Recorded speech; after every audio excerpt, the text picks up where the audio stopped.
સમાચારમાં આગળ વાત કરીશું મહેસાણાથી। મહેસાણા જિલ્લાના કડીમાં તાજેતરમાં જ બનાવવામાં આવેલ રેલવે ફાટક ખોટવાઈ જતા વાહન ચાલકો અને મુસાફરોમાં ચિંતાનો માહોલ સર્જાયો હતો।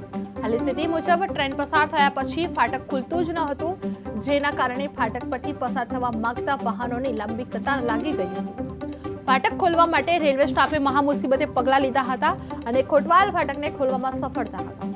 ઘટના સ્થળે ઉપસ્થિત લોકોને આ ઘટના ભારે અસહજ લાગણી સર્જી હતી, જે કારણ કે ફાટક તાજેતરમાં જ સ્થાપિત કરવામાં આવ્યું હતું અને સ્થાનિક રેલવે અધિકારીઓએ જણાવ્યું હતું કે ફાટકનું યાંત્રિક સંચાલન નજીકના સમયમાં જ ખોરવાઈ ગયું છે, જે માર્ગ સુરક્ષા માટે ગંભીર પ્રશ્નો ઊભા કરી રહ્યા છે। તેમણે આગામી દિવસોમાં ફાટકની યાંત્રિક તપાસ અને રખરખાવ માટે તાત્કાલિક કાર્યવાહી કરવાની જાહેરાત કરવામાં આવી છે અને આ ઘટનાએ રેલવે ફાટકોના નિયમિત જતન અને નિરીક્ષણની આવશ્યકતા ફરીથી હાઇલાઇટ કરી છે, જેથી ભવિષ્યમાં વાહન ચાલકો અને મુસાફરોને કોઈ અનિશ્ચિતતા ન આવે।